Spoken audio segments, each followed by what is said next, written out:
Olá, meus queridos irmãos, minhas queridas irmãs. Aqui é o Padre Paulo Ricardo, quero acolher você mais uma vez no nosso programa Testemunho de Fé. É uma grande alegria nós estarmos juntos para meditar a Palavra de Deus, que a Igreja nos faz meditar a cada domingo. E nesse domingo, de forma especial, celebramos um mistério, o mistério da Ascensão do Senhor.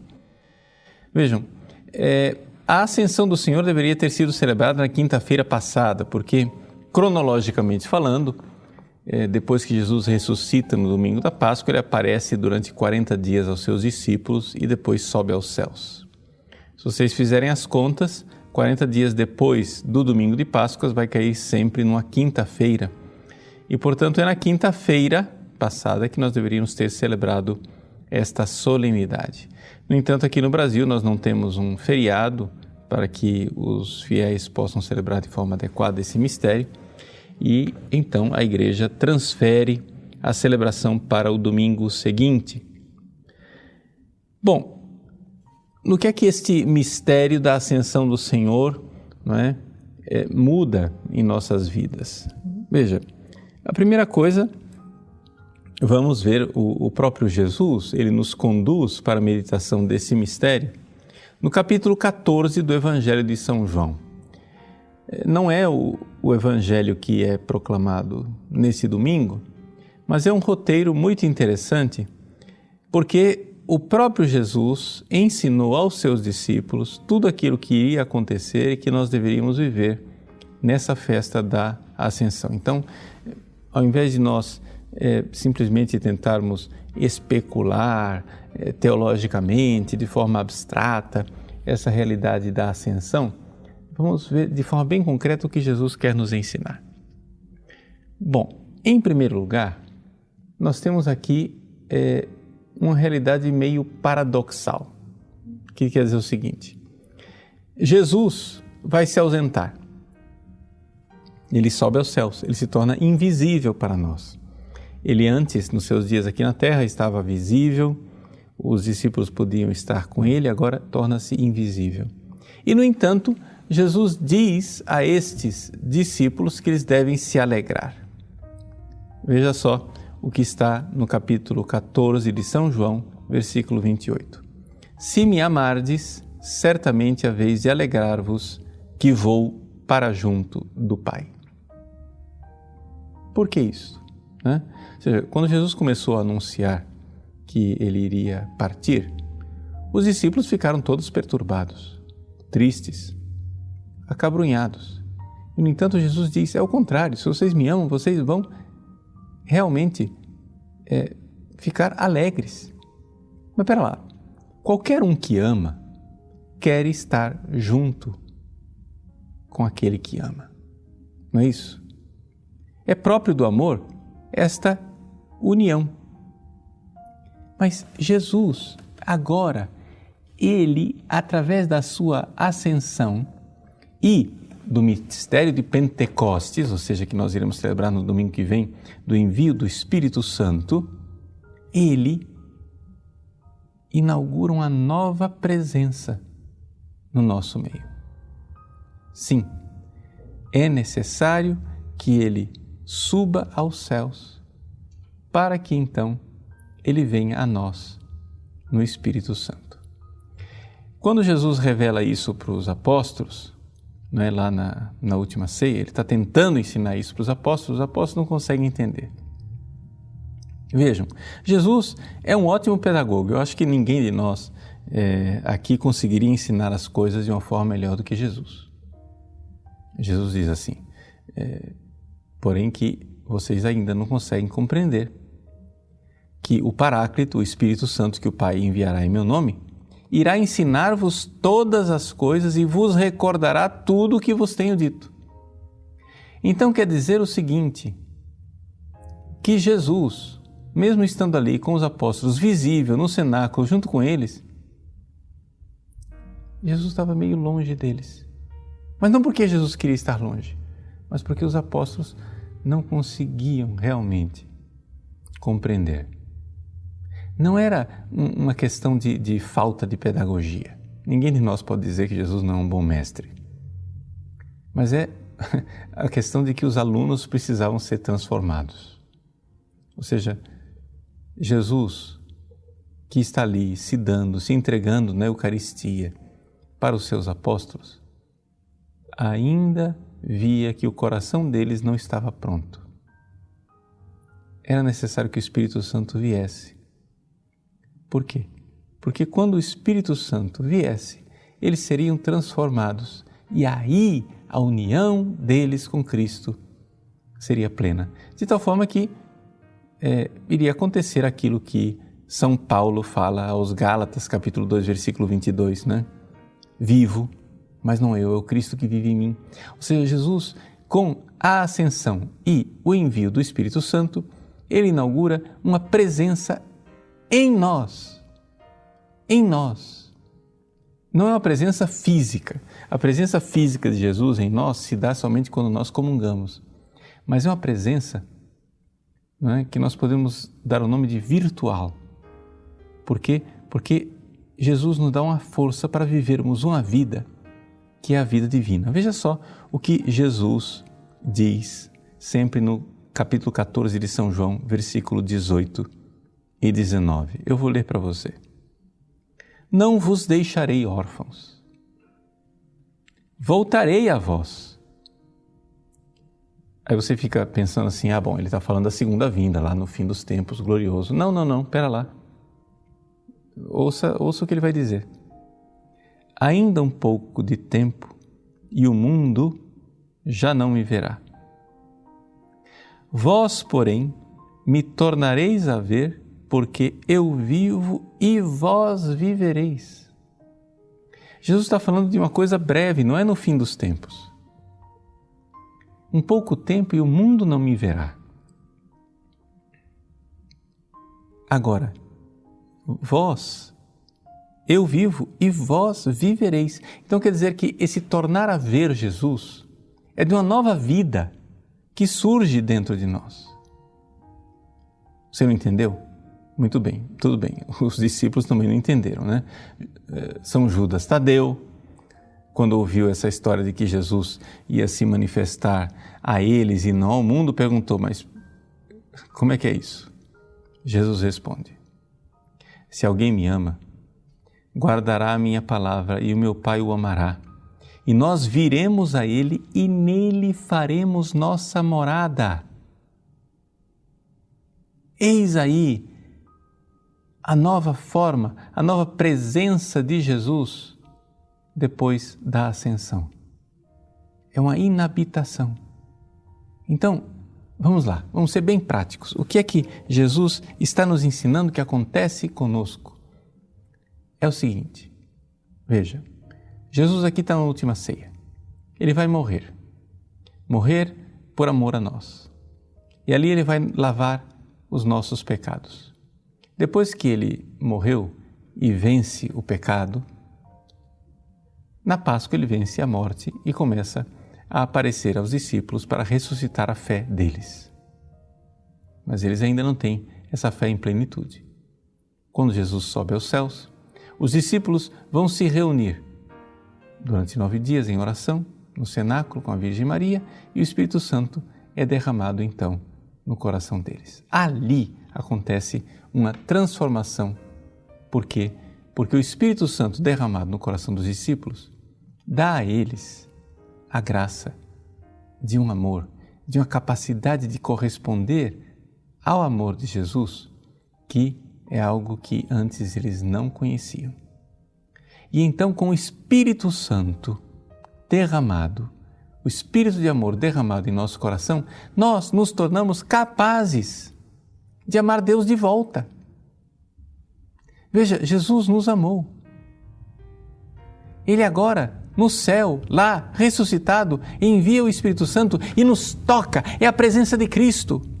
Sim, o mundo não me verá, mas vós tornareis a me ver, porque eu vivo e vós vivereis. E quando é que nós viveremos? Nós viveremos quando Jesus, de lá do céu, envia o Espírito Santo e toca em nós. E ao tocar em nós, Ele nos transforma. E ao nos transformar, nos torna capazes de amar. Amar Deus de volta. E quando a gente ama Deus de volta, ali Deus faz sua morada em nós. É o mistério da união. Sim, é a inabitação divina, porque é próprio do amor unir as pessoas que amam. O Espírito Santo, presente em nossos corações, nos une a Jesus de uma forma mais íntima do que os apóstolos estavam unidos a Ele quando caminhavam com Jesus nesse mundo. Quando Jesus estava aqui nessa terra, quando Ele estava em Jerusalém, Ele não estava em Belém. Quando Ele estava em Belém, Ele não estava em Nazaré. Quando estava em Nazaré, não podia estar aqui em Cuiabá, né, onde eu me encontro. Então, Jesus tinha sua presença limitada. E a união nossa com Jesus era limitada. Agora que Ele sobe aos céus e envia o Espírito Santo, Ele pode nos tocar com o Espírito Santo a todo momento e a presença dele fica maior. É por isso então que Ele diz, e nós não entendíamos no início, mas agora começou a ficar mais claro, que se me amardes, certamente a vez de alegrar-vos que eu vou para junto do Pai. Por quê? Porque ao ir para junto do Pai, Ele vai poder agora enviar o Espírito Santo e a sua união conosco será mais íntima. Se você ama, você quer estar junto com a pessoa que você ama. E a presença de Jesus conosco agora é muito mais íntima do que aquela presença que Jesus tinha quando andava aqui nesse mundo com as outras pessoas. Então veja só que existe aqui um crescimento na presença de Jesus. Jesus se encarna, torna-se Deus conosco. Ele estava aqui nesse mundo e Deus estava conosco e isso já era maravilhoso. Agora Ele sobe aos céus e de lá nos toca com o Espírito Santo a todo momento e então a presença dEle torna-se maior ainda. E quando nós formos para o céu, ressuscitados, unidos a Ele, e a presença vai ser ainda maior.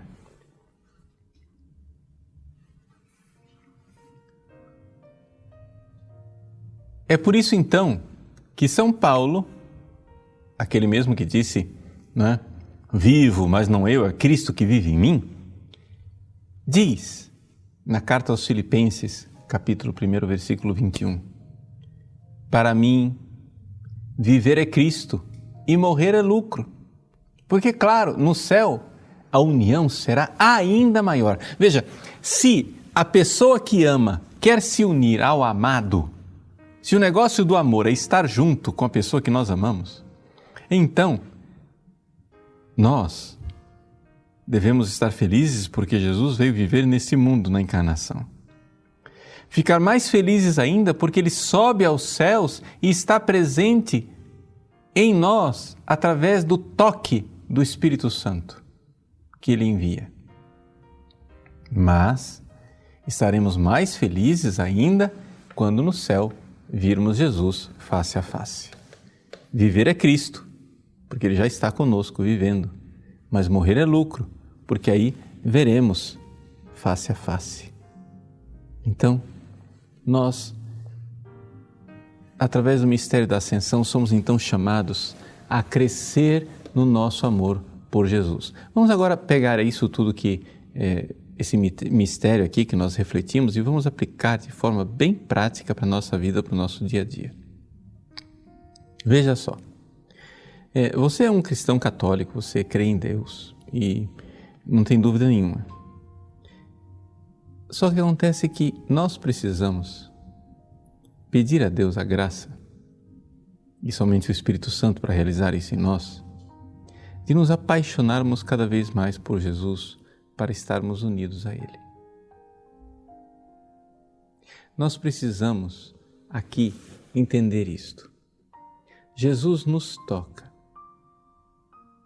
E quando Ele nos toca, esta presença do toque de Jesus através da fé, da ação do Espírito Santo, é uma presença ausente. Como assim? Veja, vamos usar um pouco a experiência dos santos místicos. Eles dizem assim: olha, Deus, quando Ele toca numa alma, Ele fere essa alma e somente Ele pode curar essa ferida. É interessante que a presença de Jesus, quando Ele toca, né, em nós, Ele toca em nós, e essa presença íntima de Cristo, ela é muito mais profunda do que aquela que era a presença de Jesus nos seus dias aqui na Terra.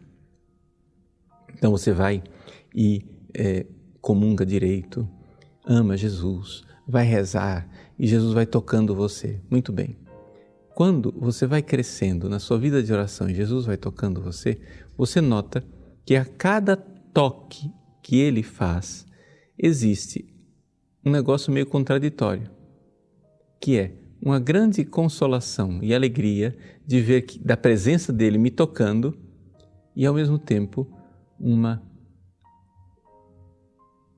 saudade, por assim dizer, dEle. Por quê? Porque Ele nos fere e vai embora. Sim, Ele é presença, Ele toca, mas quando você nota que Jesus tocou você, Ele já foi embora.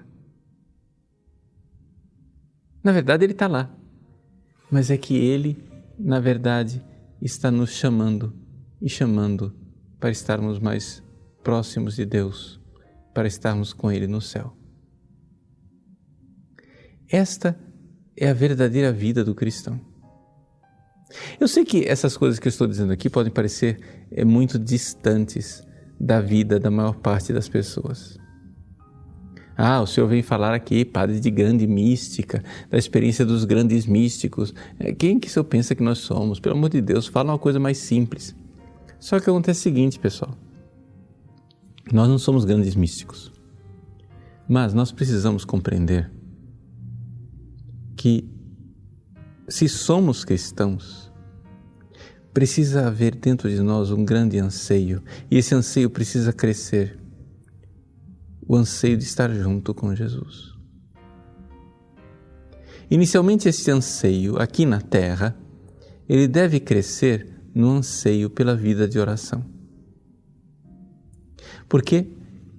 Porque na vida de oração, se a gente estiver rezando direitinho, a cada oração que a gente faz, vai crescendo a vontade de rezar e de estar com Ele. De tal forma que, no início, quem não está acostumado a rezar, a ter um momento íntimo com Jesus, no início aquilo é um peso, a pessoa não consegue se concentrar, a pessoa não consegue parar quieta, ela fica distraído o tempo todo. Mas se você verdadeiramente insistir e buscar Jesus e disser: Jesus, eu quero amar, eu quero estar junto convosco, por favor, Senhor, tocai-me com a vossa graça. Aqueles toques, pequenos e suaves toques da graça de Jesus todos os dias, vão fazendo com que a gente vá sentindo necessidade de estar unido a Ele, sentindo necessidade dele e saudade dele, de tal forma que chega um ponto que, quando você conclui o seu momento de oração, te vem vontade que chegue o quanto antes o outro momento de oração, o próximo momento de oração, para que você possa novamente estar com Ele. E a pessoa vai progredindo nessa vontade de se unir a Jesus, de tal forma que os grandes santos podem dizer, junto com Santa Teresa: morro porque não morro.